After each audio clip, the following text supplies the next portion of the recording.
The following podcast series was recorded between January and December of 2015. Originally hosted on the Horrorphilia Podcast Network, it is now transitioned to the Podcast Under the Stairs Collective.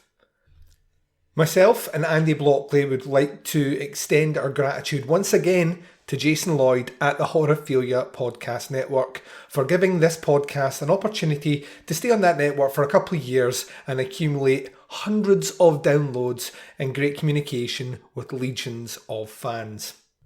The next instalment of the Doing the Nasty podcast, looking at the DPP third tier movie list, will start January 2020. Duncan McLeish will be joined by Mark Ball, who will be replacing Andy Blockley on this podcast, and will release one episode each month covering 2 films from the Tier 3 DPP Video Nasty list. But until that season drops, please enjoy these archives. Nasty. They were called Nasties, and they were nasty.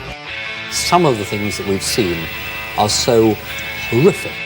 These films not only affect young people, but I believe they affect adults as well. An extravaganza of gory violence capable of depraving and corrupting those who watched it. I have never seen a video nasty. I wouldn't.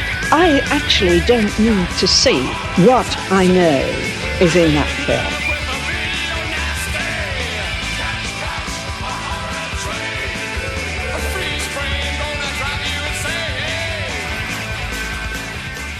And welcome back to another episode of Doing the Nasty. This is episode number 21. I am one of your hosts, Duncan McLeish from the podcast Under the Stairs. As always, I'm joined by the co-host with the most, Mr. Andy Blockley from the Big Horror and Little podcast. Andy, how you doing, sir? Yeah, I'm good, thanks, mate. I'm alright now. I've had man flu. Oh, God. Basically means I've had a cold. This week. Don't downplay it. Yeah. Science has proved that man flu exists. It is the worst. Honestly, it's awful. But yeah, I'm all better now, so I'm all set to go.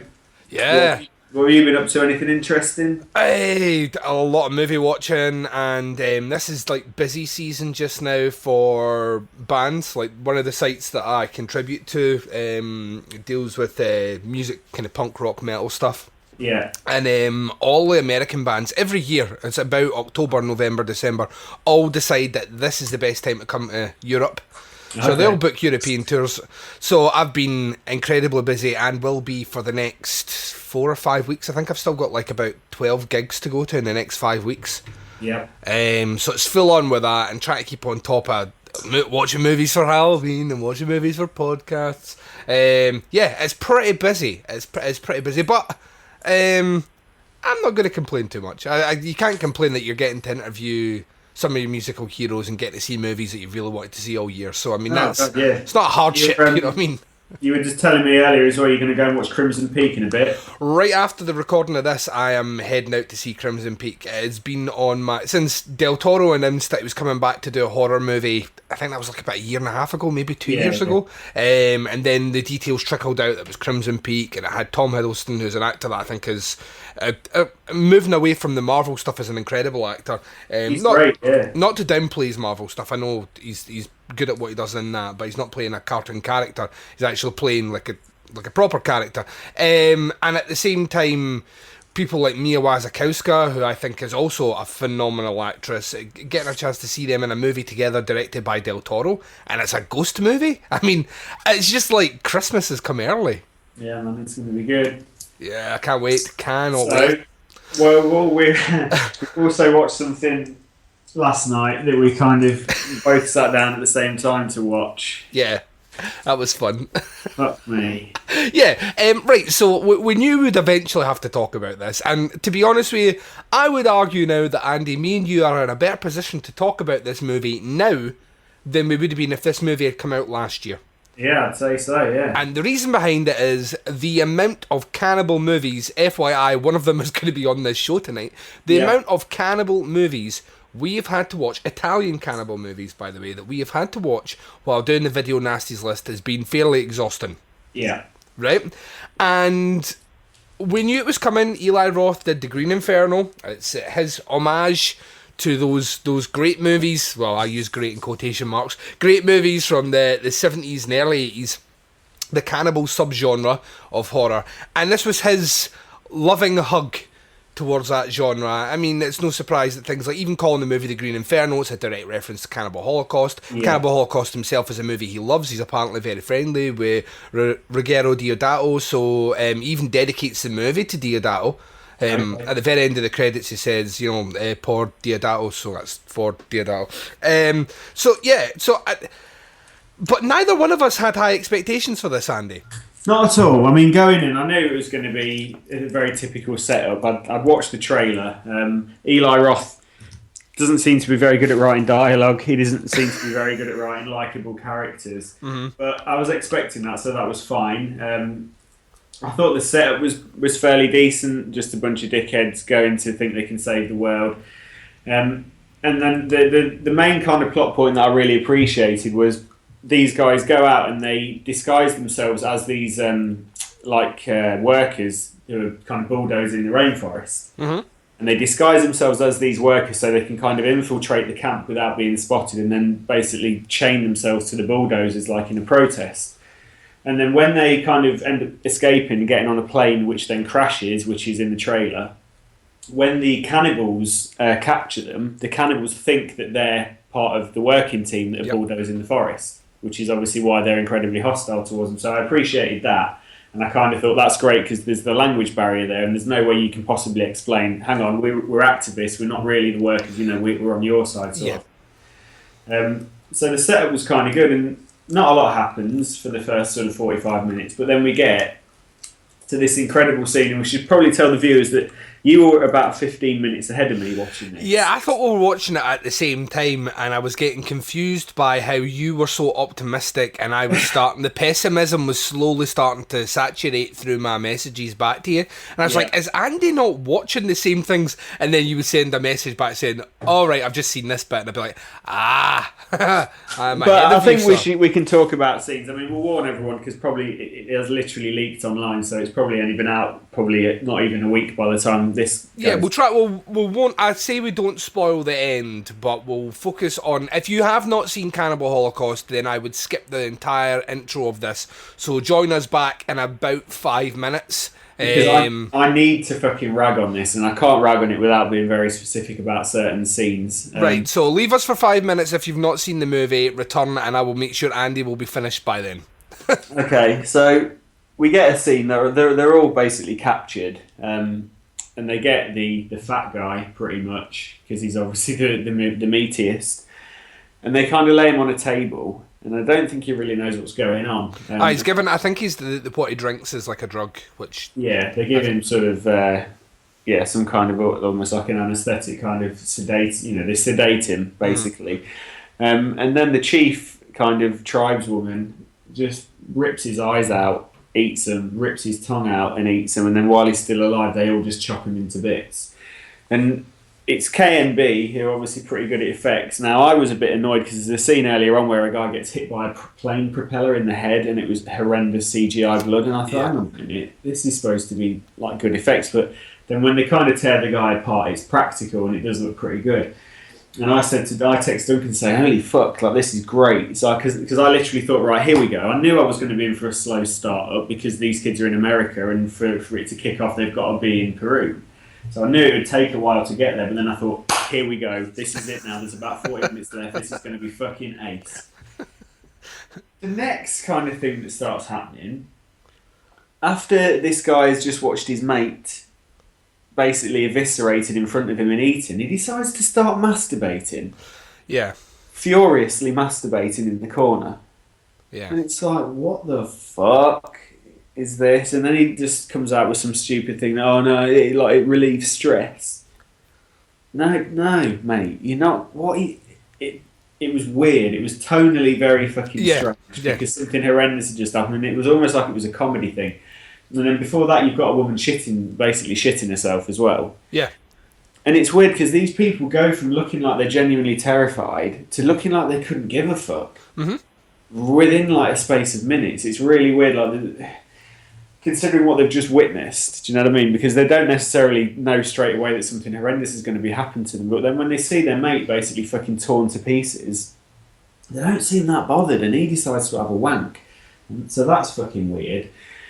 And then, like, the bit that completely fucking blew my mind, because I thought Eli Roth is obviously written this in, and I don't know how anyone kind of let it go.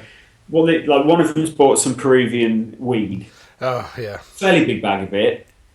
And then what he decides to do is, one girl, like the girl that shits herself, decides, right, fuck this. I'm not going to let anything happen to me. She like breaks a coconut or something. And her lesbian lover tries to escape the camp, and they assume that she has escaped. Yeah. But when they're eating from the bowls, they realise that there are bits of her tattooed flesh in the bowl. That's it. So she knows her lover is now dead. She decides it's not worth living anymore. She breaks the bowl, slashes her throat. Okay, so then she's obviously going to be next to be eaten. So what some bright spark decides to do is to take his bag of weed out, leave it in the plastic bag, force it down her throat into her stomach in an attempt to get all the tribe high. Oh, they even refer to it as a Scooby-Doo idea in the movie. There's so much wrong with this. Like, number one, your digestive system stops working when you die. Yep. Is like you've got no bloodstream pumping around, like nothing. Do you know what I mean? Like that's point A. Point B, they're not going to be eating the contents of her stomach anyway. So even if, like, I mean, I think the idea was that it goes through her digestive system and it's in her bloodstream, but you're eating the meat, so that doesn't really work either. Like, another thing, don't put it in the plastic bag because it's not going to be absorbing the body, is it? If it's stuck in a fucking plastic bag, it's ridiculous. And you got to bear in mind, these tribes people, they probably have ayahuasca for breakfast. Now, anyone who knows what ayahuasca is, it's a drink that tribes people drink, and it's almost like a really fucking potent version of magic mushrooms. It's a similar kind of thing. Now, apparently, after they eat this girl, bearing in mind that the weed is in her stomach in a plastic bag, they're all completely off their tits. And there's about 100 tribes people with a tiny bag of weed. So if you think the dose between them would be the equivalent of probably one drag off of a fucking spliff, and they're absolutely rolling around like they don't know what fucking day it is.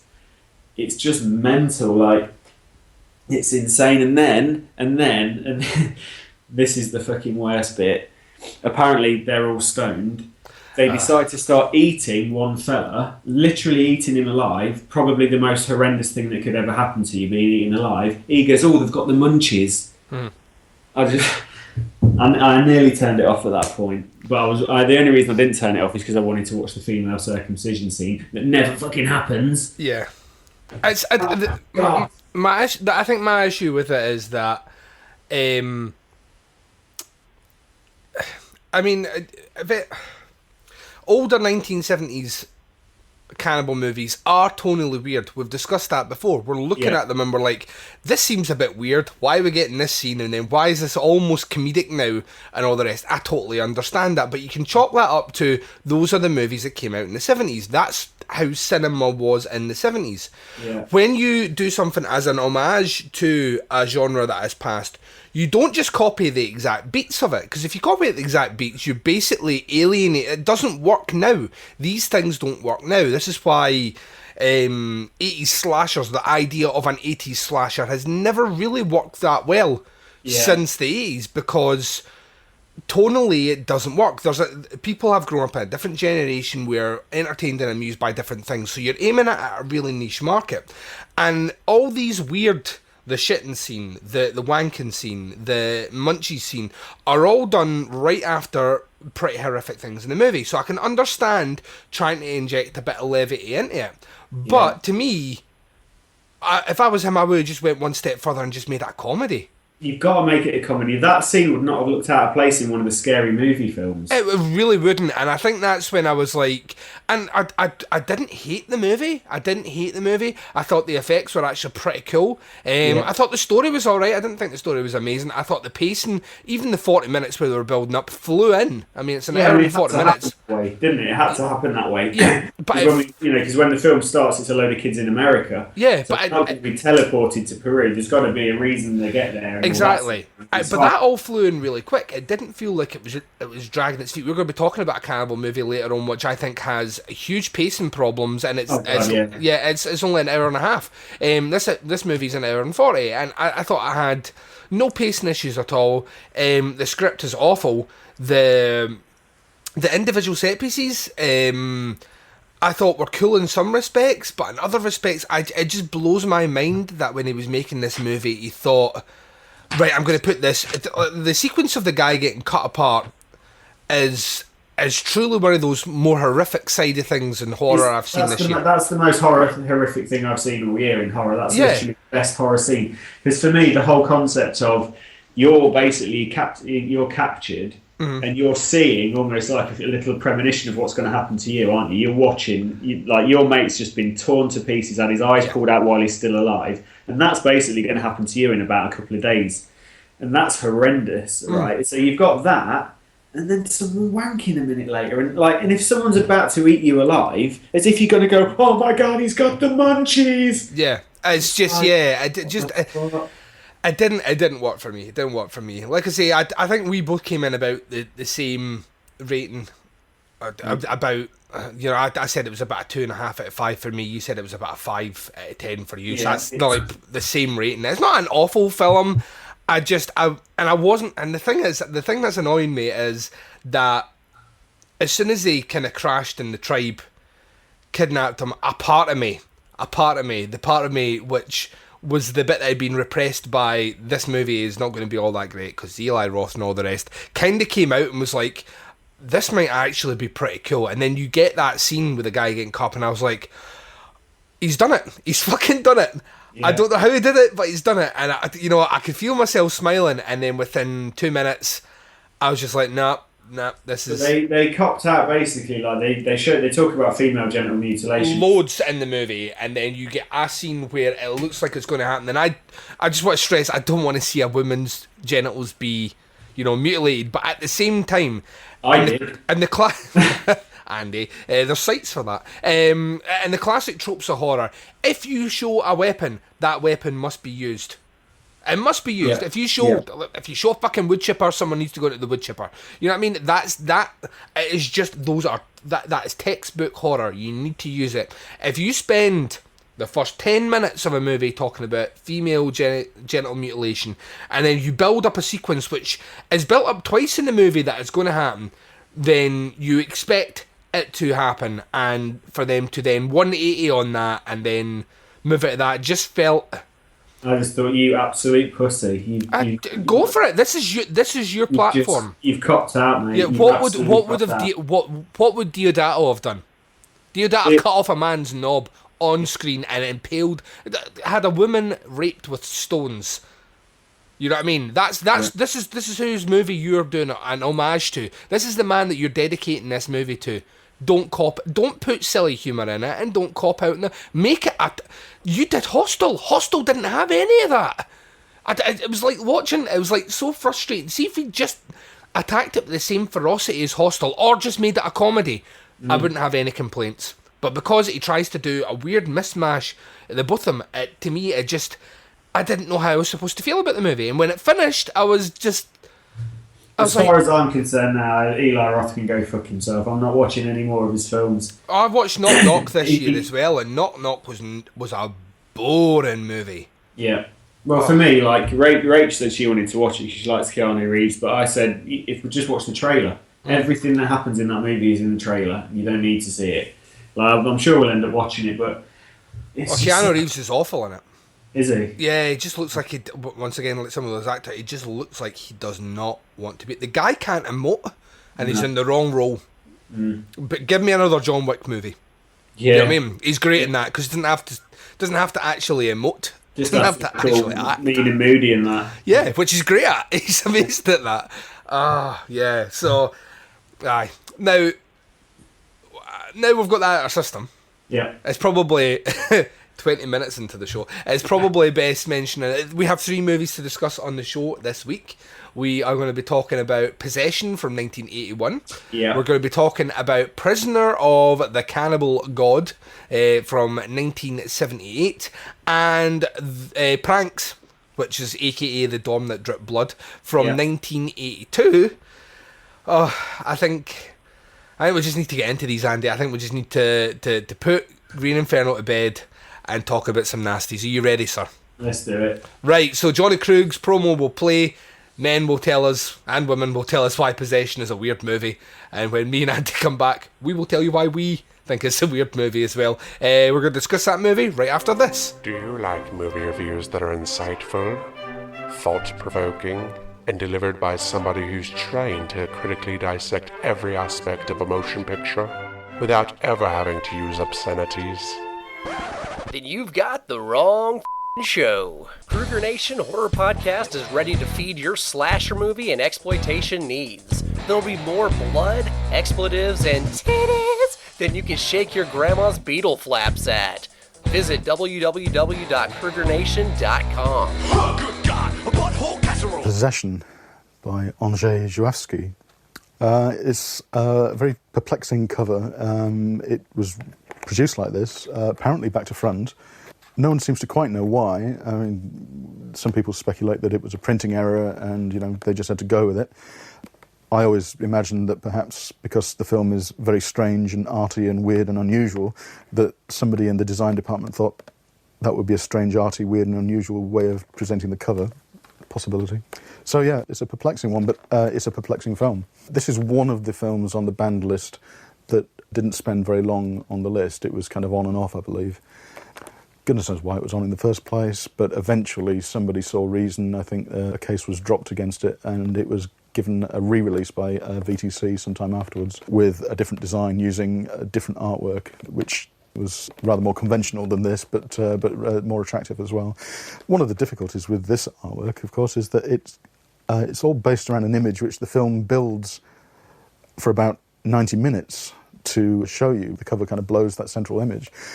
But having said that, I saw Possession as a result of seeing it on a shelf and thinking, good grief, what's that? So it worked.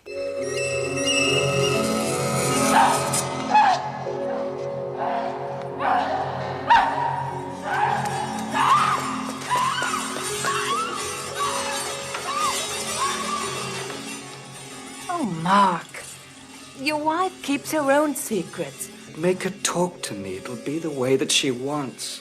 Tell me. Well, I think what you want to do to Bob is just... Inhuman. So what you're doing must be human.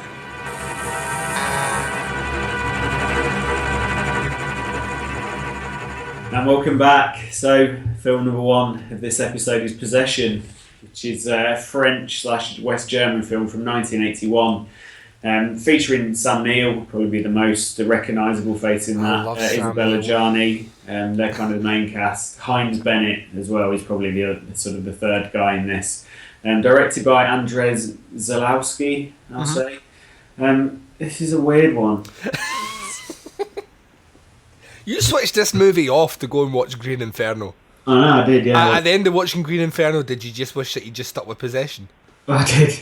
I was so livid after Green Inferno. I thought, oh, shall I stuck? But the reason I turned it off, this it starts off quite promisingly, really. Quite strongly. It's a really good portrayal of a disintegration of a relationship. Quite well portrayed, I think. A guy, he doesn't want to split up. His missus does. She kind of increasingly exposes the reasons that she wants to get rid of him. Like, he is completely accepting of this, but kind of in denial. He keeps going at her and going at her. He really wants to make this relationship work.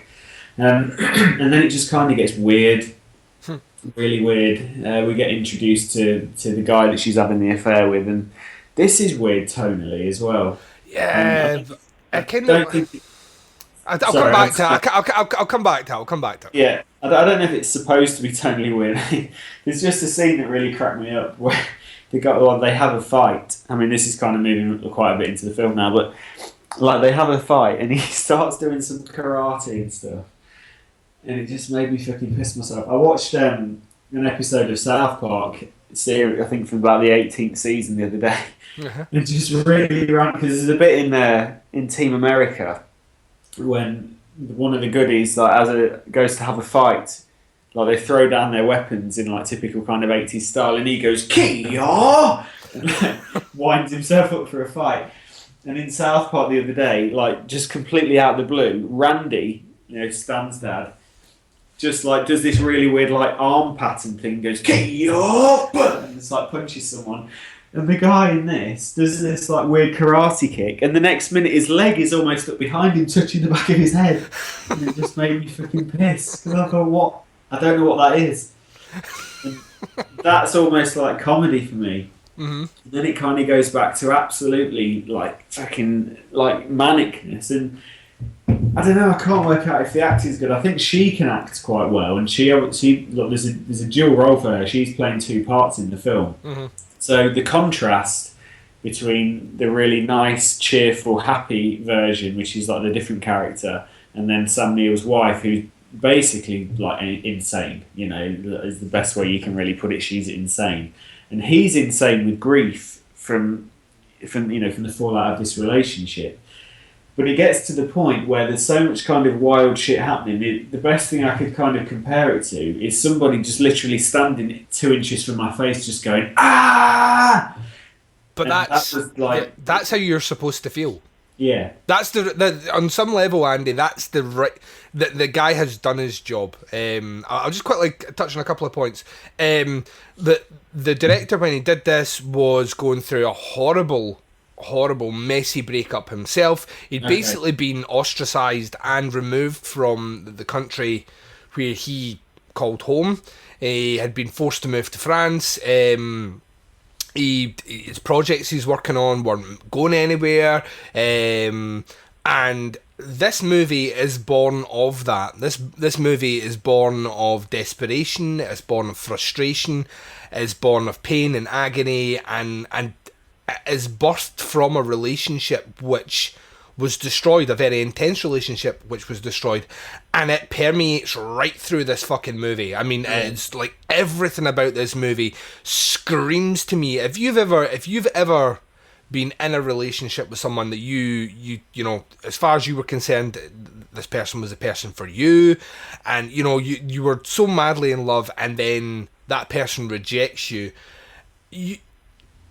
I don't think Hollywood has ever been able to portray how messy a breakup actually can be. Yeah, like that way where you just, there is this pit inside your stomach which nothing will fill at all. No words can make you feel better. Nothing at all except that glimmer, that hope, that kind of tiny slither that maybe there's a chance that you might be able to get back. And you got to think to yourself, why would you want to go back there? That person has already rejected you. But your logic is cast against the wall. And this movie, I think, embodies that, like, on a level which few movies do. I think, Sam, you're right, it eventually gets to a point where the characters are so manic that it's just whenever they see each other, they are screaming in each other's faces. And it's not like, we're just going to have a quick second and then maybe pan away to outside the building and hear them scream. No, the camera stays on them for prolonged periods. You've got 5-minute arguments where they are just screaming at each other's faces. Yeah. And it is, to me, I see exactly where you're coming from. To me, it's incredibly powerful because it touches that raw nerve that Sam Neill is, as much as he tries to pull himself back together as a character several times in this movie, and he genuinely makes he's interested in the school teacher who's played by the same actress, and he gets his life on track and things are moving well, and then he gets one glimpse of her when he comes back, and everything is torn down. He's back to square one, and I think that's realistic. I think that is real. That is what relationships are like. That way, where you think you've got yourself back to, you go out for a night out in the town, Andy, and then you see your ex happy, and it is like someone has booted you square in the nutsack with a pair of fucking razor edge steel toe boots,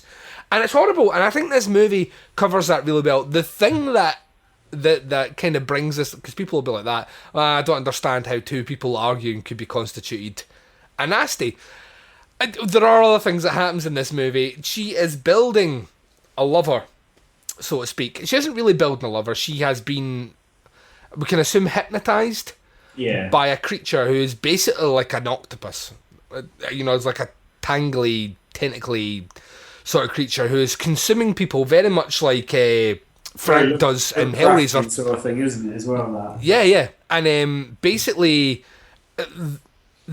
she's in love with this creature, and this creature pleases her incredibly sexually, which is what she's ultimately looking for. She says that she doesn't want to be with Sam Neill's character anymore because there is no love there. There is no passion in the sex or anything, which is why she at first seeks out the weird Eurotrash guy. Heinrich. Yeah, Heinrich, who is easily one of the funniest fucking characters I have ever seen in a movie. I keep forgetting, I sat back down to watch this movie. I've not seen it in a couple of years, and I was just like, this dude is fucking amazing. And it is no surprise to me that when you watch like the Coen brothers, when you watch something like The Big Lebowski, and you see the nihilists, they are Heinrich. When you watch Tim Robbins' character in High Fidelity, don't know if you remember High Fidelity, when his missus leaves him, she goes away to stay with whoever the guy is, and basically he becomes Cusack becomes obsessed with this guy and says, I bet he's the sort of guy that plays, like world music, whatever CDs, whatever music's in that week and all the rest.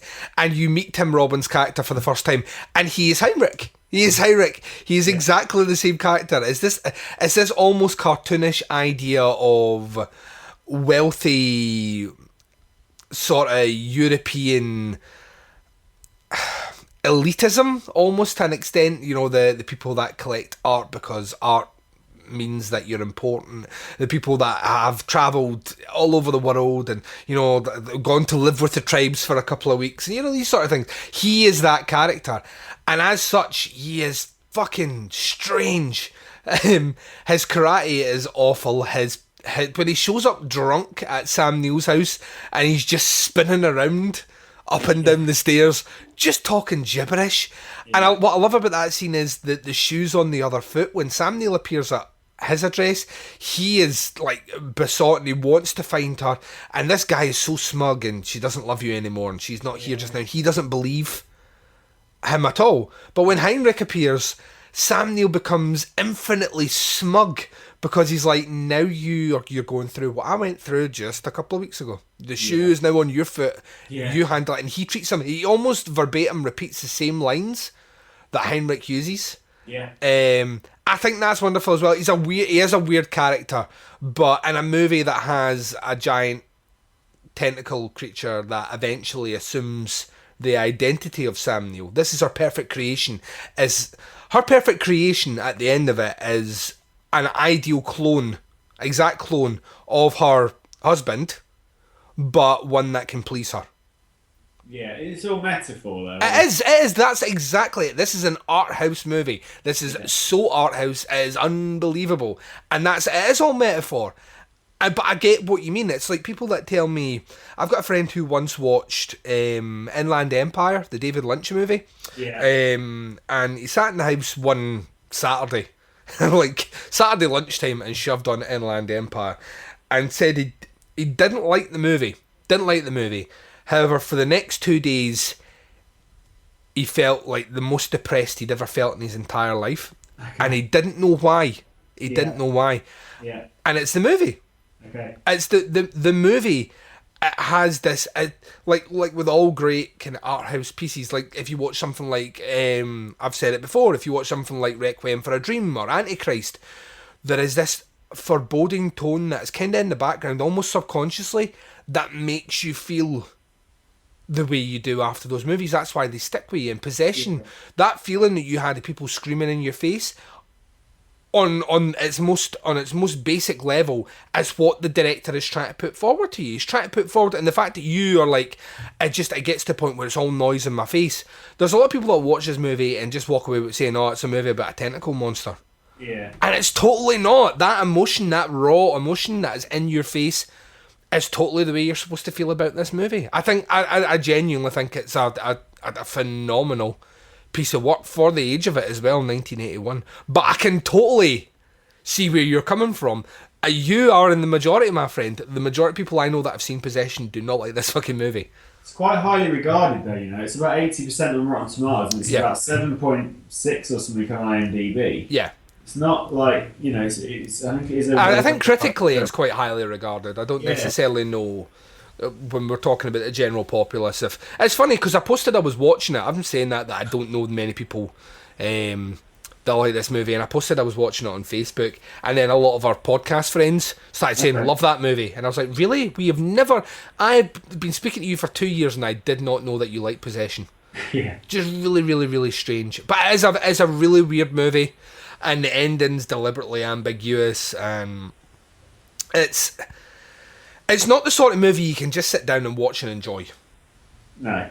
It's not that sort of movie. And you are right, at times Sam Neill's acting goes beyond that intensity and almost becomes a bit over the top and theatrical. I mean, there are times when I completely believe his pain and stuff. Yeah. Heinrich is always just a bit mental. But yeah, Sam Neill, who I'd kind of expect to be, I mean, probably one of his quite early roles, to be fair, but yeah, there are scenes where I totally kind of believe him, and then he just kind of tips a bit over the edge. But then sometimes people that are kind of heavily grieving do kind of get a bit self-indulgent and go a bit over the top just because they kind of lose concept of, you know, how they should behave, because you've taken any kind of, I don't know, you're not censoring yourself anymore because you're so grief-stricken you just don't give a fuck how you're even coming across to anyone, do you? Yeah. So in a way that's quite realistic, but sometimes it was so almost theatrical and over, like he was just chewing the fuck out of the scenery and stuff, which kind of just took me out of it. I mean, it's not a film I enjoyed, to be honest. I thought I'd seen it. I hadn't seen it. I've got about 45 minutes in, I think, the first time I tried to watch it a few years ago. And switched it off. And I just turned it off. So I'm glad I kind of got to the end, but I don't feel satisfied by the movie. I just feel a bit confused. It's like you say, it's deliberately ambiguous, and there are some films that I don't mind that ambiguity, but in the case of this, I don't know, it's just so random, just weird shit starts happening. It reminds me, I mean, to me on some level, this movie kind of charts into body horror territory, and there's shades of Cronenberg. There's certainly shades of David Lynch in here. I mean, if you watch a movie like Eraserhead, there's that idea of, you know, just like this weird, what is this creature? Why is this creature here? And why is no one as mortified as I am while looking at this creature? Yeah. Things like Naked Lunch, a Cronenberg movie, all kind of, it's all in the same kind of bucket, really, as Possession. You know, they're all cut from the same cloth, and these movies are movies that I love. So it makes there's no surprise to me that I really enjoy Possession, because to me, it's doing a lot of cinema styles and an art house fashion which I've grown up and really enjoyed, and so it's kind of on some level it's scratching that itch for me in this movie, that had they probably given that solution at the end, that, you know, it was an alien, or, you know, actually it was a manifestation of her grief or whatever like that, I wouldn't have been satisfied with that. I kind of like it being in this kind of, right, so now we have this tentacle creature that looks identical to Sam Neill, who is now out there basically going on about the rest of us. Like, it's weird. It's a weird fucking movie. It's a weird movie. And I'll be happy to say that even though you didn't like the movie, I am more happy that at least you have an emotional response to this movie, unlike some of the other nasties we've covered, where it's just like, what's the point in this movie? Yeah. I mean, I think in the words of Dave Z, I'm a pretty simple guy. He's brilliant. And I just don't think a movie like this kind of... Was that when he was on my show? Was that when I forced him to watch... No, it's the little snippet thing when they introduced Dave Z on Skeleton Crew. He says, I'm a pretty simple guy. I'm a pretty simple... He said the same thing when he was on my show. We did the Barbarian Sim Studio and The Strange Colour of Your Body's Tears, which are both weird art houses sort of movies as well. And I was explaining something, it was just like, what the fuck did you make me watch? I'm just a simple guy, Duncan. And I was just like, I'm sorry. I think I'm the same. You know, cinema's there to cover everything, Randy. I think cinema's there to scratch everyone's itches, and what it's there to give everyone something they can hook on to, and it's not there for one person, and rightly so. Like we were talking about Green Inferno earlier on, I know tons of people that think it's one of the best movies that come out this year. I don't. And I don't agree with them, but you know that's what cinema's there for. It's there for. I just can't understand it because I know films need to be like I know like nothing has to be realistic for me, but when it's based on the tone of the film. If the tone of the film is out there and I'm prepared for anything, then I can accept anything they throw at me. But when a film's grounded in reality and you expect that you can shove a bag of weed in a plastic bag into someone's stomach, and that basically makes every piece of meat in that whole body some massive toxic marijuana thing, like a giant fucking marijuana cookie. Yeah, I thought you were still talking about possession there until you mentioned the bag of weed. Sorry, I was going back on it. I'm literally seething about. You are so angry. I heard you so angry about it. Possession, like you said, I didn't enjoy it, but I understand that there are people out there that like these kind of films. It's just I don't know. I can't think of any film that's similar to that I do like. I know you say like Requiem for a Dream is probably the closest kind of thing. Yeah. But Requiem for a Dream, but then to me, Requiem for a Dream gives me that feeling of just really, I just feel really low. Just like really, really, really low after. It takes me a couple of days to feel better about myself. So, and I don't know why. I don't know why. That's the thing. That's the thing about the movie. There's no reason at all why I should feel that way at the end of that movie. It's weird because there's no silver lining though, is there, to be fair? I mean, it's not, there isn't anything positive you can really take from it. Everyone's in a right fucking mess by the end. Yeah. But it just doesn't affect me. I just enjoy it. I've seen like Trainspotting and things like that, and I don't have the same feeling at Trainspotting. Yeah, but Trainspotting has quite a happy, uplifting ending, doesn't it? Yeah, but I would argue that maybe some of the subject matter in Trainspotting is darker. Oh, it's horrendous, yeah. You know what I mean? But you know what I mean? At the end of that movie, even with an uplifting ending, I'm not like... I'm really looking forward to the sequel that's coming out next year. Yeah. I mean, this is Danny Boyle now pushing ahead with he's in sequel mania. He's also announced that his intentions are right after the new Trainspotting movie. He will be doing the third instalment of the 28 Days Later franchise. So okay, he's returning to do that, which I cannot wait to see. I really like. I read Porno a couple of years ago, which is basically the which is the book, and it just didn't read Porno, right? Well, maybe it does. I don't know. Maybe like the stories. You are. Yeah. The thing is, I wish I hadn't read it because now I know kind of how it's going to end, and I imagine there'll be quite a lot of similar stuff in the book. Yeah. Have you read the book of that? Yes, I have. Yeah. Yeah, so like obviously we know what happens to some of the characters, and I imagine he'll go a similar route, which is a bit of a shame. But maybe he'll do something completely different and take me by surprise. I kind of hope he does. Yeah.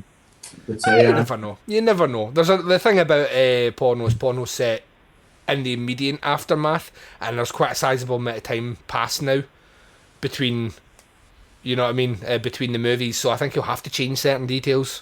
Yeah, I don't know how long Porno's set, because obviously Begbie's out of prison in Porno. Yeah, but I don't think it's as long as we have been. It won't be 20 years, no. Yeah. So it'll be interesting. Yeah. Andy.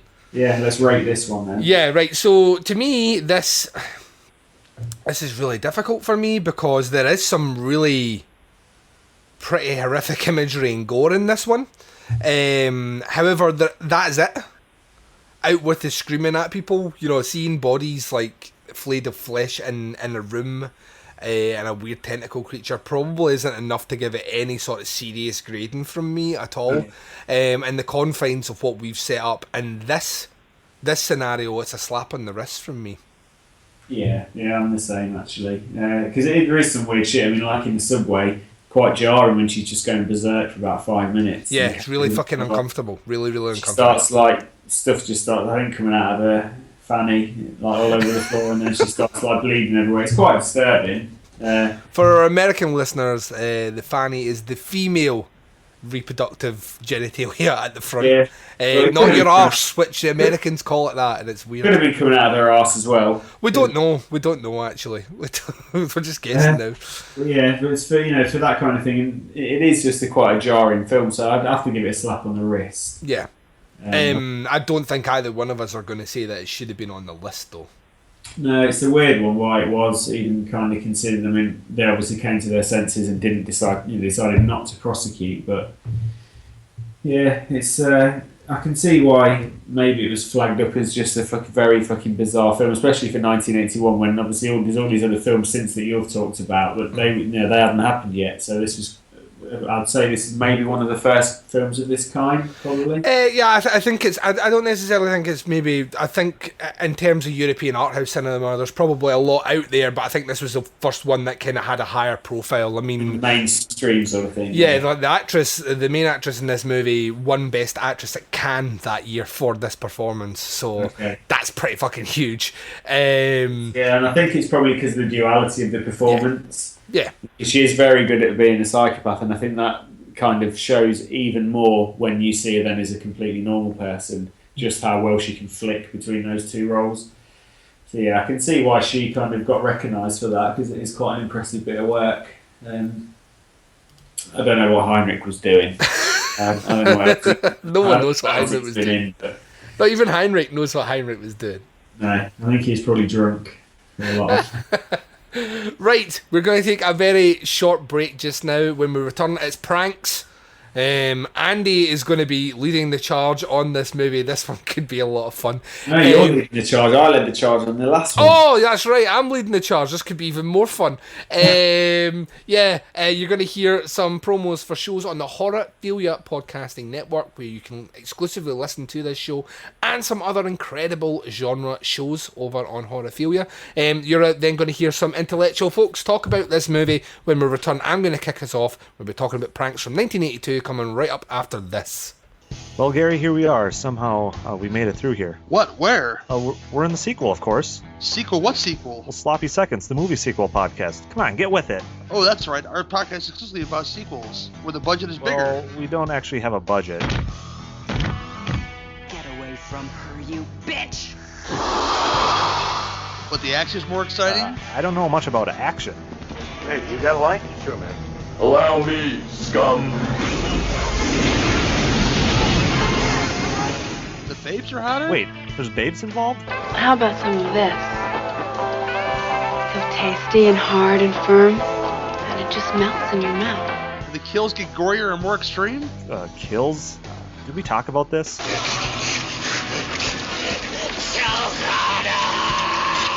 Never mind. So find Sloppy Seconds, the movie sequel podcast, exclusively on the Horrorphilia Network. Because when all other podcasts are through, we're already thinking about part 2. This is Pranks, 1981 slasher movie, officially directed by Jeffrey Obrow, probably co-directed by Stephen Carpenter. They were around in the 80s and made a trickle of other slightly more mainstream horror pictures. The Power was one, The Kindred, and more recently Legend of the Mummy. This is one of those things that's completely mystifying why this, of all slasher movies, ended on the Video Nasties list. Looking at the box, I suspect it was this image here, because there was a feeling that imitable violence was bad. So the baseball bat with the spikes in, which is the main murder weapon, may well have been thought to be the kind of thing that football hooligans could use if they found out what a baseball bat was. The film itself is very mild as slasher pictures go. Kids love to play tricks. Certain tricks are called pranks. P R A N. What's wrong? The phone's dead. K. Oh, great. S. You've got to trust me. Pranks is this year's most terrifying motion picture. And welcome back. So, we're going to be discussing Pranks, aka The Dorm That Dripped Blood, from 1982. This movie was written and directed by Stephen Carpenter and Jeffrey Obrow. And according to IMDb, this one actually has a surprisingly high score on IMDb. Joanne, Patty, Brian and Craig prepare the old dorm building to be torn down. They are pursued by a serial killer with a wide range of murder methods, ranging from power drills to industrial steam cookers. Is it that weird, spooky guy, John Hermit, killing off the incidental characters, or is it someone even more terrifying? I didn't hate this movie. I'm just putting that out there. You might think I'm mad for saying this. Yeah. I didn't hate this movie. It's just not a great movie. No. There was a couple of things I saw in it where I was like, that's actually a really interesting concept. I really like the idea of... I really like the idea of a murderer using different methods each time, like a serial killer going out his way. Like, it's like one of the reasons I quite like Giallo so much is Giallo's like the original Giallos. It was all very much people died with an open blade razor. Yeah. But as time went on, the murder methods for killers started to grow. By the time you get to something like Trauma, Argento's Trauma, the guy's got a weird pulley system noose garrote thing that decapitates people. And it's like, this is a guy who has started off doing very conventional things and over time adapted it, that when killers start using different weapons in movies, I'm like, oh, this is because you're not getting the same kill over and over and over again. You're getting different styles. I think where this movie suffers, and unfortunately suffers quite badly, is that it's made on next to no money, and it's made by people who weren't proper filmmakers. Okay. Right, this movie here is made by people that I think it's when they just come out of uni. Yeah. So this is like we're going to make a movie ourselves sort of thing. Okay. And I think it kind of suffers from that. But then I kind of think to myself, if I decided tomorrow I wanted to make a movie, I don't know if things would be as cohesive as Pranks. You know what I mean? I think it would be better shot. Yeah. Because technology's better. But I don't know if it'd be more... I mean, there is a cohesive story that runs through it. The effects aren't all that great. The acting is pretty poor. But I like the idea of the story. The story itself is really good, and if this like, to me, this is a movie that is crying out to be remade. You know what I mean? See, when people look at certain movies and they're like, we're going to remake Halloween, and I'm like, why remake Halloween? It's as good as it's ever going to get. John Carpenter, pretty much invented the genre with that movie. Yeah. What are you going to do that's going to better that? It's, to me, when people are talking about remaking movies, these are the movies they should be remaking. The ones that have actually a quite interesting story, but the execution just lets it down. And in a filmmaker's hands today could be done a lot better. So I didn't hate it, right? But I can't say I liked it either. I think it's somewhere in between. It interested me. And that's so much of a cop-out, I know, but I like, the more I read into it, the more I was like, I can't just like... We've seen some movies on this list made by proper filmmakers with budgets that have been awful, and these guys are trying to get in the door in the industry by making something that's all self-contained, it's all made by these students and all the rest, and they're trying to do it, and from that point of view, I can't hate it. Yeah, I agree. I mean, for me, it was just another one of them generic 80s slasher films, which maybe in its day wouldn't have been too bad, but we're so far towards the end of the list now, we've seen so many of these. God, how many have we seen? Just generic slashers, like, I just can't get excited about them anymore. I mean, the only thing that I kind of liked about this was about the last 20 minutes. Because it kind of gave me that feeling of when they, like in Friday the 13th at the end, when they discover that Jason's been killing everyone, and it goes on that kind of chase where they're discovering the bodies and like he's chasing them around and they just get away and all that kind of, it kind of had that vibe to it. And that bit I kind of appreciated. And then there's obviously like the little twist, isn't there, where, it's not the guy that you think it is and it's somebody else, and that was pretty cool. Did you clock who the killer was earlier than that though?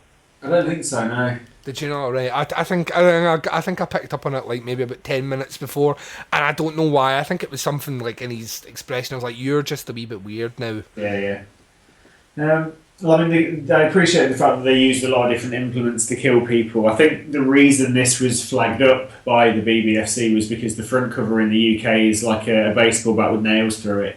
Which is obviously quite a nasty weapon. Oh yes. So yeah, that's probably what brought it to the attention of the censors, and then they've obviously watched it and thought it's really not that bad, and it really isn't that bad.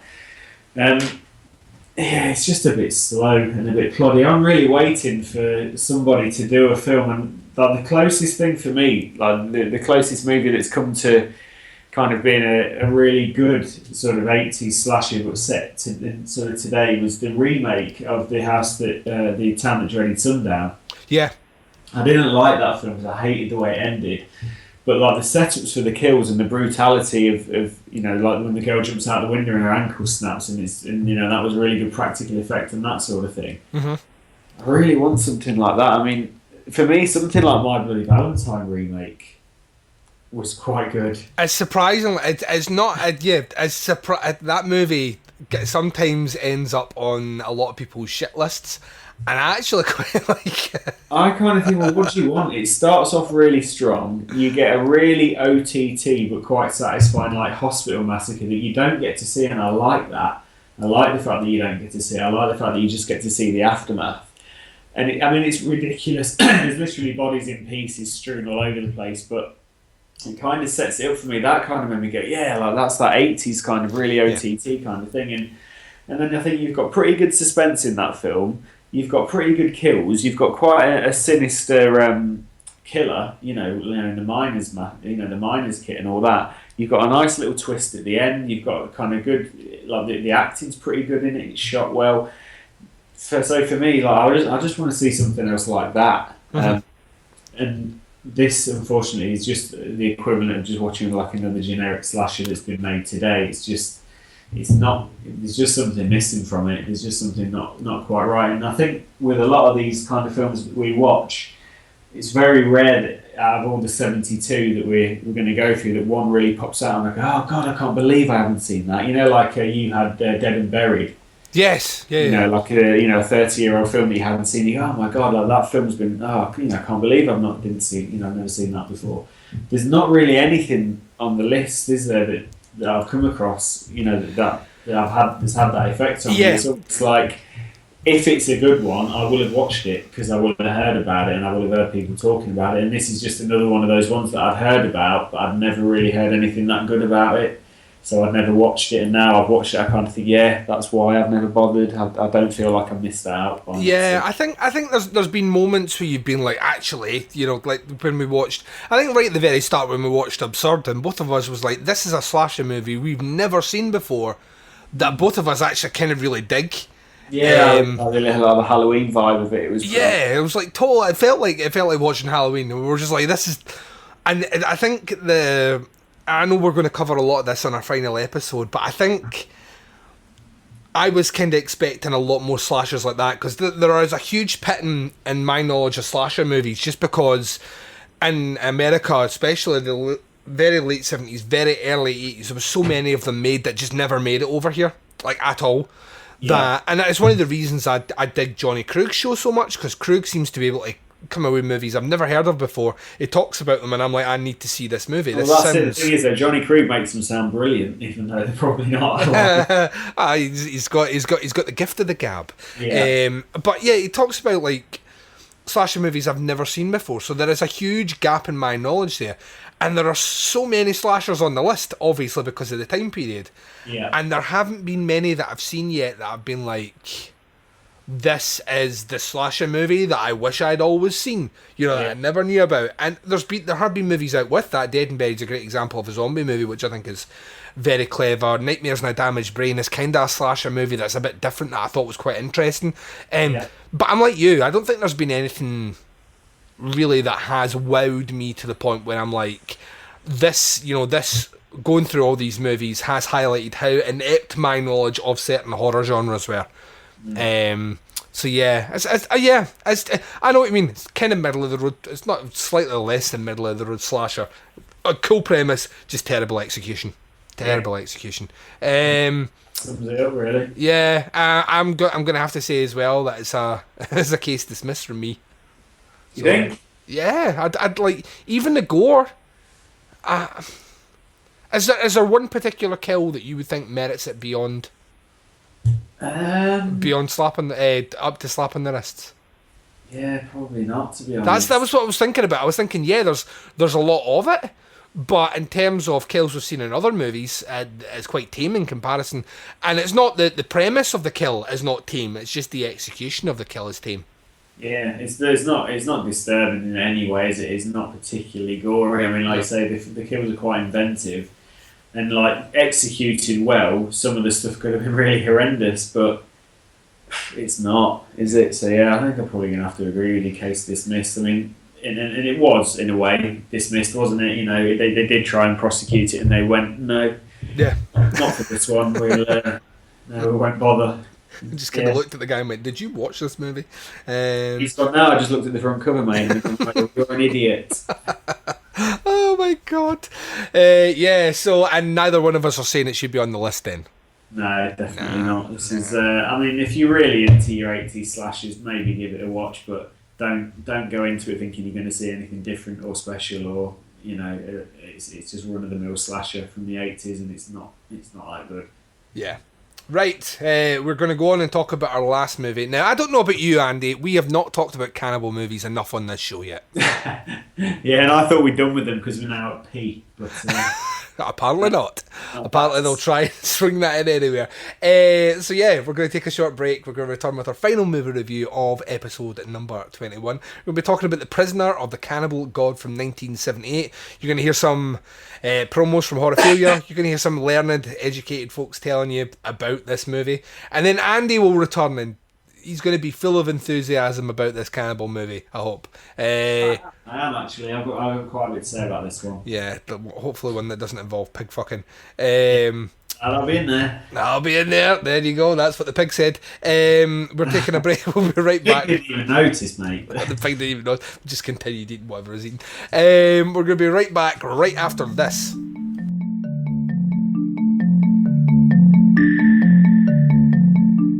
There are many mysteries in this world, and whether you believe or not believe, we gather to explore the strange and unexplained, where the paranormal is normal and nothing tastes like chicken.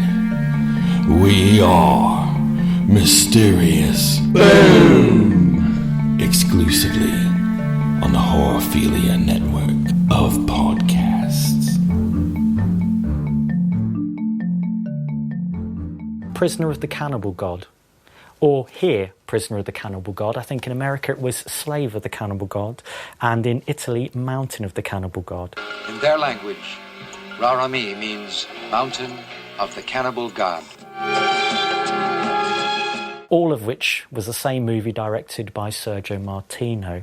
Now, it's interesting, by the time Martino made this movie, which was 78, central features of what we know as that short-lived but controversial cycle, the Italian cannibal film, were well established. So we're thinking of elements like panoramic viewpoints of this hostile third world environment, an ill-fated expedition by colonial explorers that often reveal morally ambiguous motives, scenes of real-life animal slaughter, a variety of homemade booby traps used to repel colonial invaders, and the distinction of friendly and barbaric tribes. All of these features were well established, and I think Martino certainly draws on them in Prisoner of the Cannibal God.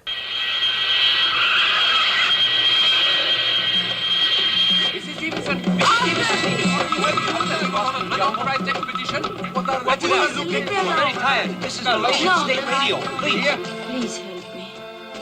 I don't know if Henry's still alive, but until I'm certain that he's dead, I'll keep on looking for him, even if I have to do it alone. I think the only person who could help you is Professor Edward Foster. This is the Marabada jungle. It's the area where they say Henry disappeared. 5 miles offshore is the island of Roca. The island is covered by a very dense jungle which surrounds and protects the sacred mountain of Rarami. Sacred because the natives believe that the mountain is cursed.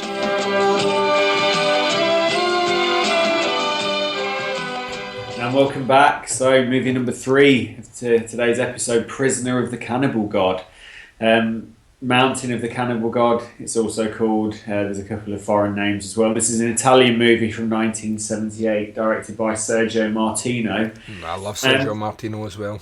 Some fairly famous-ish people in this. You've got Ursula Andress in this. You've got Stacey Keach, who's been in quite a lot of things. He's done about 200 films, that guy. The kind of one that I recognise him the most from is Cameron from American History X, kind of the leader of the Nazis. He's got like the hair lip, cleft palate operation kind of scar. So he's been in loads of stuff. This was released in 1981. It was added to the list in November 83 and not actually removed until May 85. So it took a while to kind of decide on this one, and I can see why. And I am a bit confused as to why this is on this particular list, not on the original one, because the only thing I can think really is this kind of cements it for me that the BBC they really don't give a shit about animals being tortured. Yeah. The BBFC, I think. Oh, that's good to me. This shows that people were not watching all of the movies. Yeah. You know what I mean? This is people seeing certain clips, or the fact that this has cannibal in the title instantly means it's going on the Video Nasties list. So this is because they've seen Cannibal Holocaust. As soon as they hear the term cannibal, is lumped on there straight away, because, and it's weird to say, I don't know, I had read somewhere that there was a cut of this movie that didn't have the bestiality. And didn't have I think it's a torture scene or something, maybe not in it. How ironically, YouTube has the bestiality scene as well. It's insane. But I think it's the American cut doesn't have the bestiality, or the American version when it was released didn't have the bestiality and something else, but the European one did.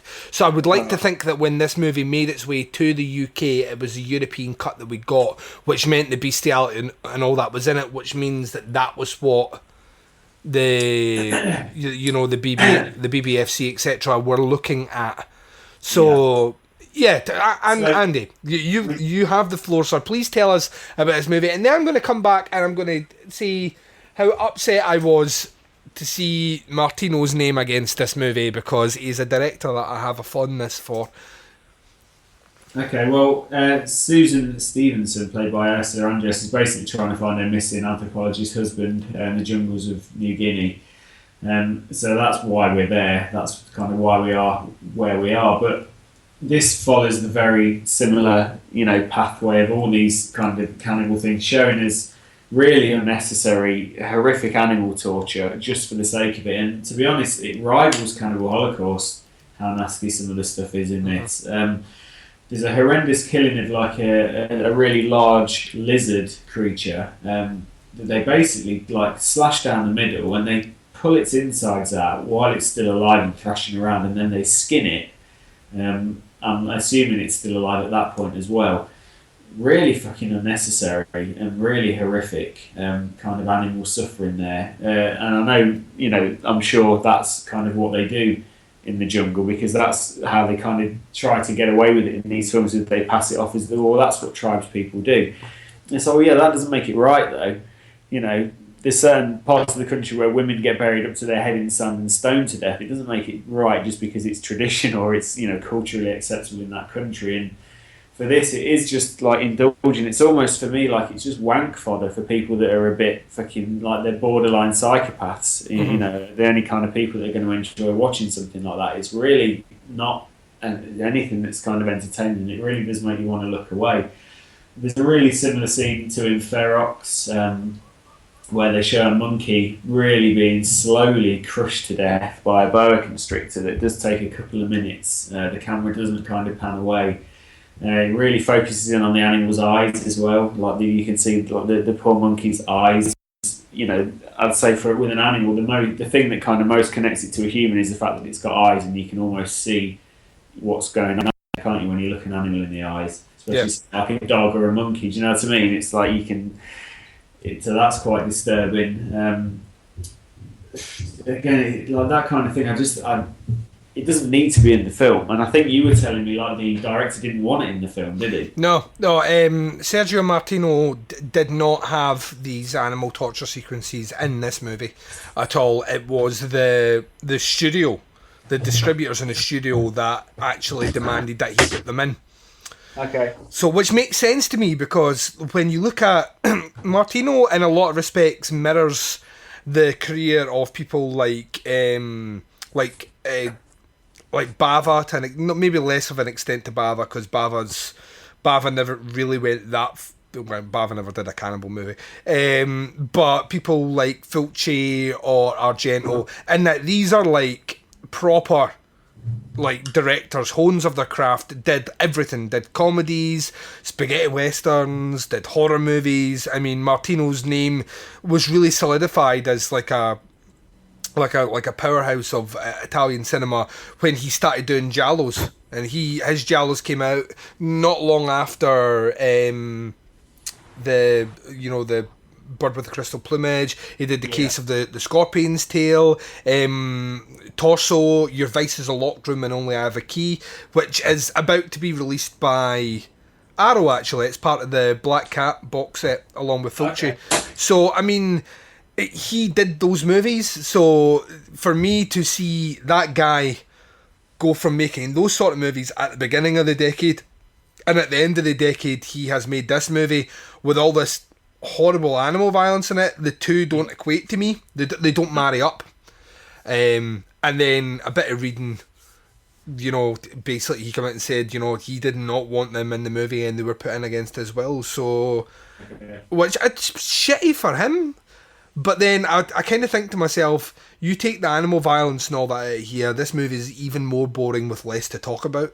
Yeah, I'll say it evokes even less of a response, doesn't it, when you take that out. I mean, they do save the best for last. By the time we get to the end, there is some pretty brutal stuff that they kind of throw at you in about the last 10 minutes. Mm-hmm. There's like and I'm talking about the stuff there which would have made it very. This is the reason it was considered for prosecution, and these are also the same reasons that I'm kind of baffled as to why they didn't get prosecuted. You've got a masturbation scene where you actually see the finger penetrating. You've got pig fucking. Torture, man having his knob chopped off, all the kind of stuff that you'd expect to see in a film like this. And it's almost like it was just thrown in there towards the end, just to hang on, I'll tell you what we forgot to do.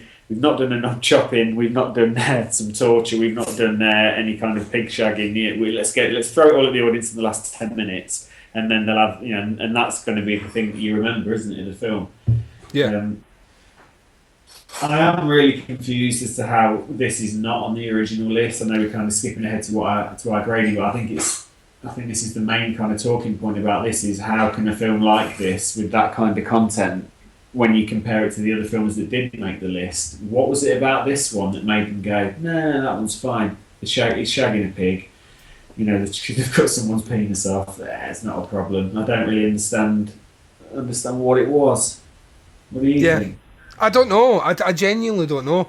To me, when I watched this movie, it was the first time I'd ever watched this movie. I was actually very surprised, like I said before, that Sergio Martino was a director, because as a director I know some of his material and know some of his work. I consider myself a bit of a fan, but I didn't know he'd done a cannibal movie. So when I was sitting down to watch this one, it just felt really weird. It felt off. It didn't feel like one of his movies at all. Yeah. And then the animal violence started coming in, and I was even more perplexed as to why. I genuinely do not know why this movie did not end up on the final list of movies for prosecution. Why this one was given an exemption, yet movies like Ferox and stuff like that remain on that list. I don't understand it. I can't understand. There's some sequences in here that are more disturbing than Cannibal Ferox. So I don't understand how this one gets a pass. It's too weird for me to even try and. I don't even think. I think we're probably close to our understanding by saying that maybe this is one of these ones that it was lumped in with a name and no one really looked at it, and maybe there just wasn't enough effort to take it to court or maybe investigate it further. But there is enough in this movie that more than meets the criteria to keep it on that first list that we went through and have the movie prosecuted. And once again, I'd stress for anyone that has just recently started listening, both myself and Andy do not agree in the Videos Nasties list. We do not agree in this form of censorship at all. So when we do our grading, we put ourselves in the mindset of someone from that time period who worked within that agency, who was trying to judge whether or not the movie met the criteria of the Video Nasties. And then in that account, this movie totally does. With a fucking bullet, it does. So, yeah, I don't know. It's just it's a weird one. To me, the overall legacy of this movie is how fucking boring it was. A lot happens, really. It's all, apart from the animal stuff that they throw in fairly near the beginning, there's a good hour or so with nothing. Yeah, it's so slow. I mean, this movie is a movie's an hour and a half. It felt longer than that. So yeah, I don't really have that much to say about it. I watched it, and I just felt like I kind of got myself in the mindset, Andy, that I wouldn't have to discuss any more animal torture on this show. So then to see a movie pop up that I wasn't really aware of, that had a lot of bad animal torture in it, kind of confused me. Kind of put me on the back foot. And I don't know how I feel about it. I can't say with good conscience that I think the movie's well shot, but it's Martino. Martino was a cinematographer, so that doesn't surprise me. The acting's good because it's, like you say, it's fairly established actors. There's no really bad acting. It's not great acting. The animal violence is horrific to look at. So, yeah. it's a downer to talk about, man. It is, yeah. I mean, they're not enjoyable films to watch. I mean, the thing is, like with Cannibal Holocaust, it's a powerful film, and it's hard to say that you enjoy that film, but that film for me is a masterpiece. Yeah.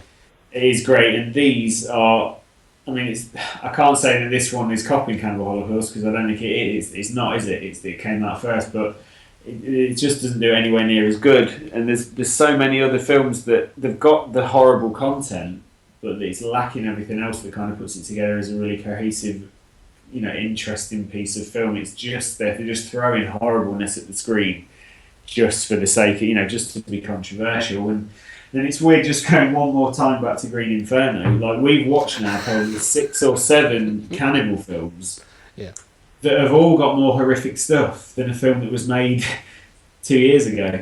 Mm-hmm. And I think that's really confusing. Like, surely if you're going to make a cannibal film, and it's going to be a homage to all of these films, I'm sure Eli Roth has seen all of these films that we talked about. He puts at the very end of the movie, at the very end of Green Inferno, in the credits, he puts in the credits a brief history to Italian cannibal movies, and then he lists out the movies, and this movie, Prisoner of the Cannibal Gods, is on that list. So yes, he has seen these movies. He's seen all the ones we've seen, Andy. And out with the fat guy getting eviscerated in front of his mates, there's literally not one scene in Green Inferno that's worse than any of these other films that we've watched from the 70s and 80s, and that's just bizarre. It's like, you've got to up your game, mate. I'm going to do a homage to all these cannibal films, but it's going to be less gory, less interesting, less violent, less controversial. Like, no, you've got to up the ante, dude. Like, what are you thinking? Yeah. So it's weird to make a homage to these films that you're obviously a massive fan of, but just make it nowhere near as interesting as any of them. Like, for me, this film's more interesting than fucking Green Inferno, and that's saying something. And like you say, it's well shot. It is well shot. And do you know what? The Green Inferno is well shot, and I'm never going to watch it again. But I imagine on Blu-ray it looks great because you've got that fantastic cinematography of the Green Inferno. The colours were so vibrant. I mean, the colours of the trench. Green Inferno is the name. It's the jungle, isn't it? And it does look fantastic in HD. But yeah, so just back to this film, then it's very confusing as to how this escaped the list, because it's got all the stuff that made Cannibal Holocaust such a vile film to watch. Nowhere near as good, but it's in there, isn't it? It's bestiality, penis chopping. It's ticking all the boxes, and the animal violence for me is kind of the main thing, because it's just not necessary. So, how do you want to grade this one? Do you want me to go first? Yeah, go first. I'm going to give this one community service. Yeah, I'll probably do the same. In fairness, I don't think it. No, it's not. Sorry, I was going to say it's not executed well enough to make it. What's the top grading? I can't remember because we haven't done it for so long. Hard time. Hard time. It's not hard time, because it isn't a very coherent movie. But there's enough subject matter in there to make it community service. And the main thing for me is the animal violence. It just doesn't need to be in there, and I don't think anyone really in their right mind is going to enjoy watching that. Yeah, I agree, 100%. It is a community service. A grade I didn't think I'd be giving it much of on this side of the Nasties list, but yeah, I think it's only about the second or third time we have done, isn't it? Yeah, and to me, it should have been on that list.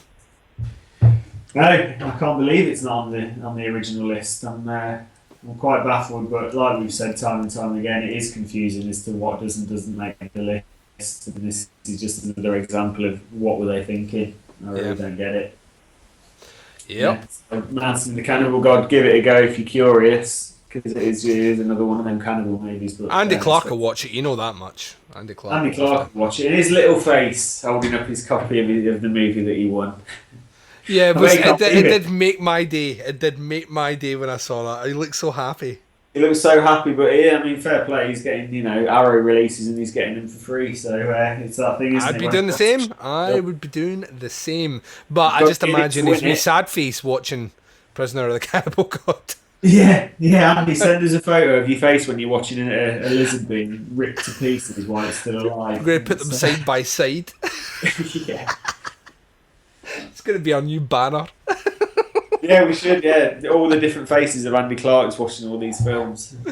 Oh my god, yeah. Right, we're going to take a short break just now. When we return, we're closing out this show right after these important messages. We'll be right back after this. Banana Laser is filmed in front of a live studio audience. Hey, Wazell, I think we should record a new ad for Banana Laser. Great idea, Dave. We should say that Banana Laser Horror Podcast is hosted by us and Alex. What? I heard my name. I think we should talk about the retrospectives. They've been a pretty big hit. Fucking Friday the 13th, Saw, Halloween retrospective. Yeah, man, I've heard people listen to that Halloween retrospective every October like it's tradition. Yeah, you don't say. Well, I shouldn't be surprised. I do too. You listen to your own podcast?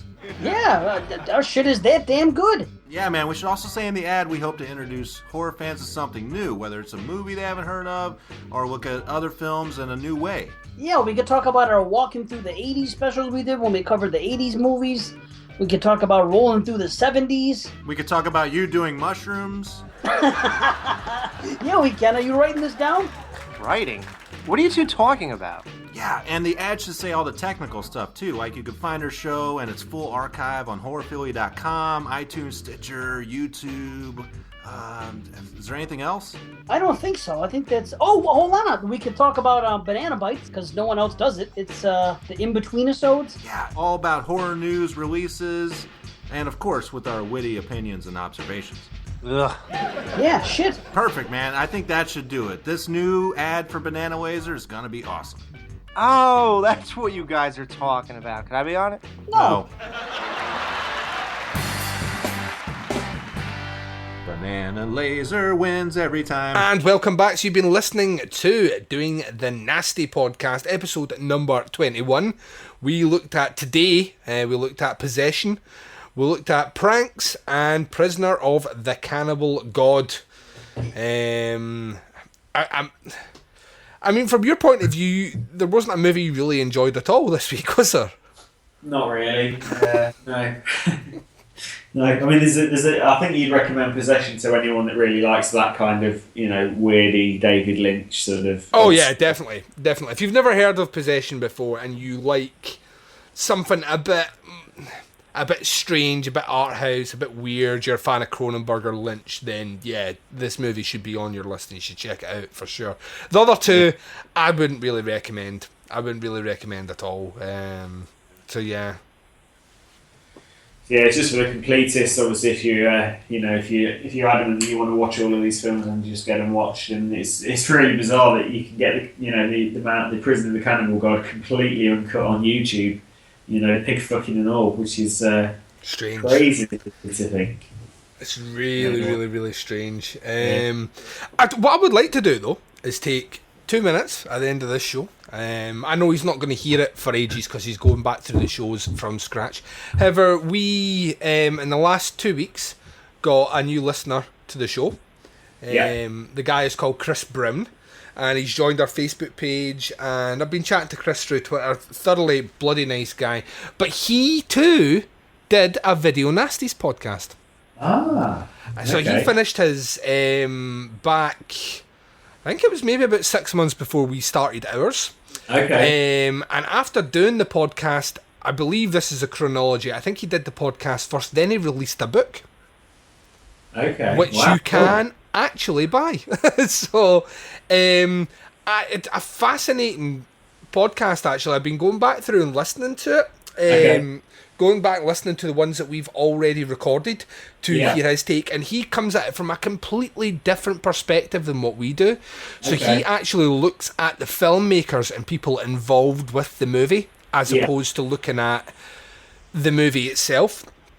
So you get a lot of history on the actual filmmakers. I found it brilliant because, like, when we were doing the Jesus Franco movies back on the prosecuted list, his story is infinitely fascinating, and Chris goes into quite a lot of detail about that. So I would thoroughly recommend that. And it's funny because our good buddy Rob Wilson that listens to our show had obviously listened to that show in the past as well, because Rob was forever sending in emails. I'm like, that sounds like, it's the same guy. So, small world. But you can check out his show. What, sorry? What's the podcast called? The podcast is actually just called Video Nasties Podcast. You can get the entire back catalogue on iTunes, but if you want to listen to him directly through the website, his website is videonastiespodcast.com. And you can get his book as well. I think you can buy it on Amazon, actually. So yeah, it's worth checking out, definitely. They're short, nice, sharp episodes, about 20 minutes to half an hour each, and each one looks at a different movie on the list, and he covers all 72. So worth checking out. Yeah, I'd be listen to that then. Yeah, definitely. Yeah, he was very kind. I warned him in advance not to expect much from our show. And he said after listening to the first one he's going to continue listening, so he's a very kind man. I wouldn't have been as generous, but yeah, so Andy, I need to ask this question. We are now but 3 episodes away from the end of this list, and we have another 3 movies to discuss next time. What are those movies, sir? Okay, so remember The Boogeyman? Oh no, don't do it. You will remember it after you watch the next movie, because it's about 30 minutes of the original. Revenge of the Bogeyman. Oh, goody. Which contains apparently about half an hour's worth of footage from the original film, so look forward to that. The Slayer from 1982, which I haven't seen. I'm sure I have seen that. Terror Eyes, which I also haven't seen. I've never heard of that, so... No, so they sound like slasher movies to me. So we'll see. We shall see what happens. I had something just to mention, right? I was thinking about The Walking Dead the other day. Is it right that in The Walking Dead, everybody's got the zombie virus? Yes. Everybody's got the zombie virus. So even if you die of natural causes, you turn into a zombie. Yeah, that's why when people were dying, you have to stab them through the head. Okay. So then why does being bitten turn you into a zombie if you've already got the virus? I think that's a good question, Andy. Really good question, isn't it? Unless there's something in the bite that accelerates your death. Why? Why would that? Yeah, but you're trying to insert logic into something here in a world where people come back from the dead. I've just decided that is just a massive fucking plot hole in The Walking Dead. If you've already got the virus, then being bitten or scratched on the arm, what the fuck? It doesn't matter. You've already got the virus. You have to die. So it's a load of shit. You stopped watching it a while ago, anyways. I've ruined The Walking Dead there for everyone. I've started watching just to list shows that you don't watch anymore, Andy. I started watching the new American Horror Story Hotel. Okay. How's that? We will give that a go. So quite like Lady Gaga. She's fucking brilliant in it. It's batshit crazy. I have not a fucking clue what's going on. I'm 2 episodes into it. Not a fucking clue what's going on. There's bits of... 1408, The Shining. There's bits of Inferno in there.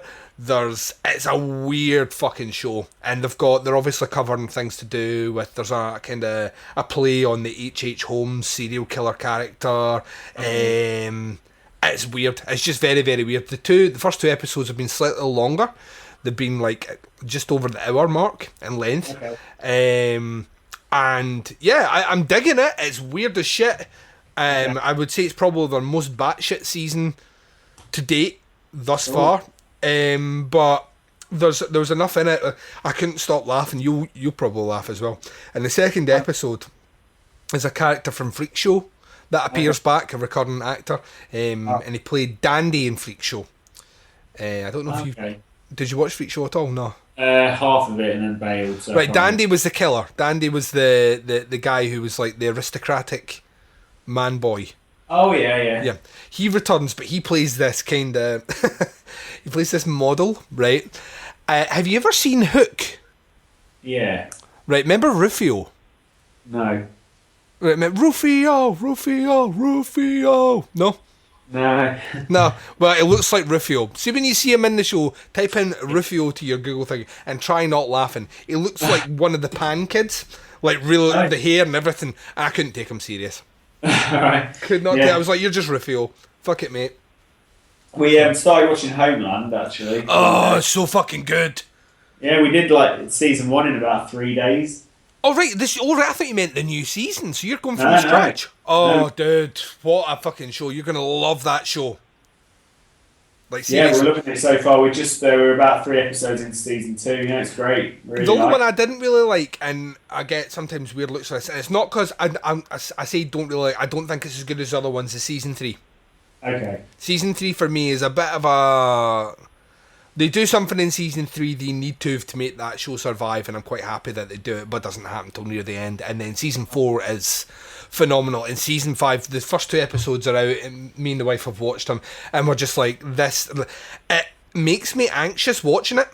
Really? It's that sort of TV where I get anxious watching it because I constantly feel like something bad's going to happen.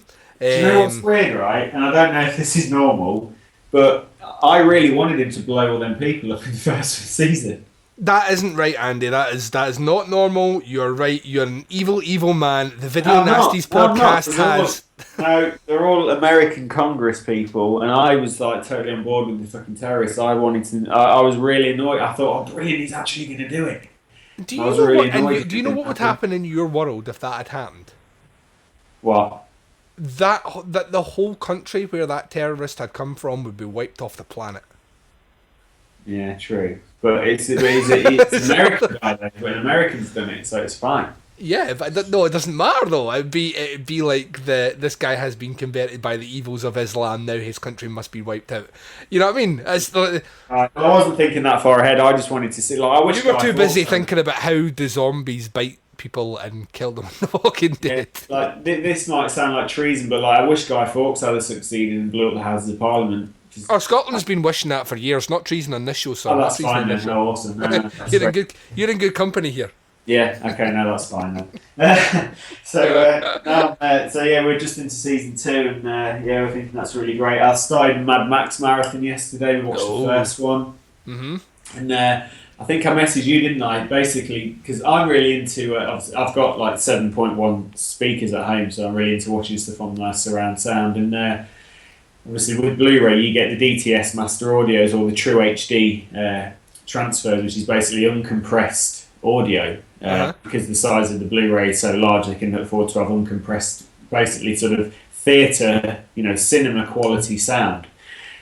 And really, not that it makes that much difference because the first Mad Max film is only filmed in stereo anyway, so you're not really getting any surround sound. But you only get the DTS master audio on the American dubbed version.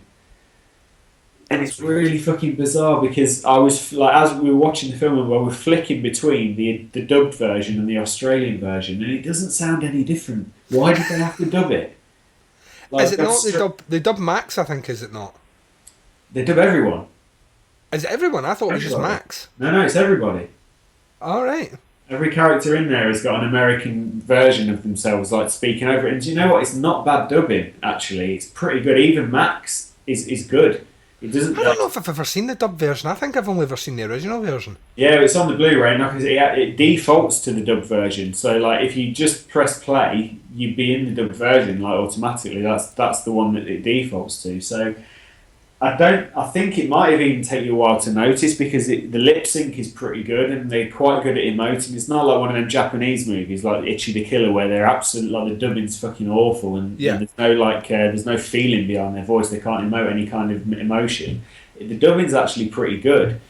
I just think it really is unnecessary because the Australian accent isn't that difficult to understand. It's not like for instance like Newcastle. Where or even Scotland, where I can imagine them going, "Oh, what's he saying?" Like Trainspotting is a dubbed version. Very racist of you, Andy. Yeah, I know. Bearing in mind, I was in Ireland the other week, and Jesus, when I met Frostbit Boy, I didn't understand what he was saying.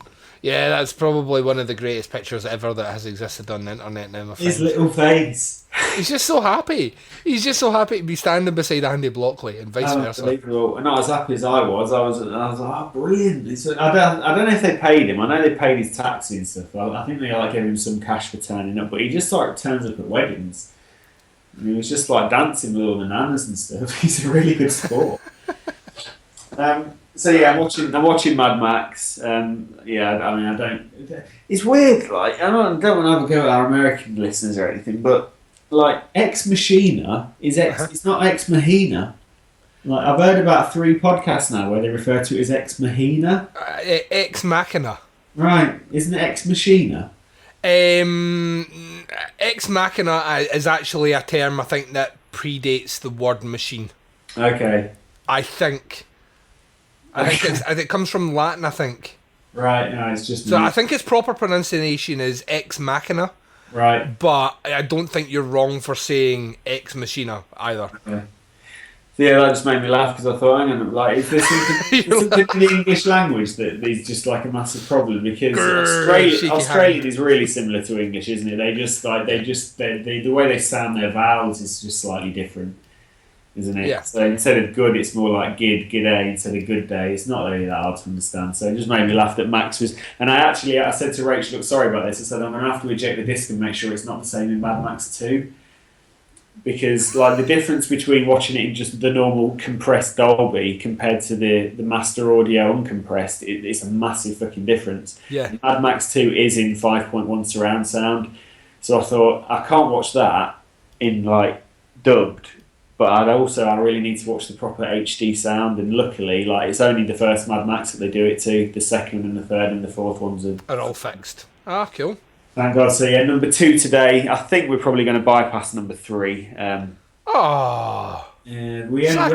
Tina Turner. I know we only watched it about 6 months ago. I'm not really that arsed. I'm so excited to watch the new one again. Yeah, the new one again. Maybe we'll go back to number 3 afterwards. But I'm so keen to watch Fury Road. I think we're going to watch it in the week, so we can crank up the surround sound without pissing people off.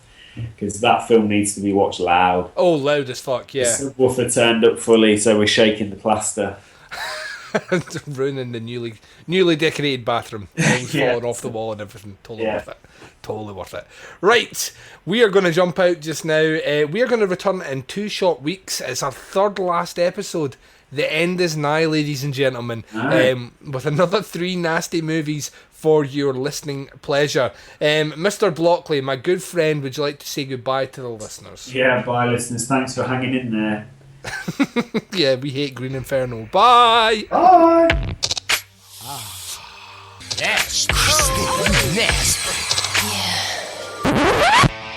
They were called Nasties, and they were nasty. Some of the things that we've seen are so horrific. These films not only affect young people, but I believe they affect adults as well. An extravaganza of gory violence, capable of depraving and corrupting those who watched it. I have never seen the Video Nasty. I wouldn't. I actually don't need to see what I know is in that film.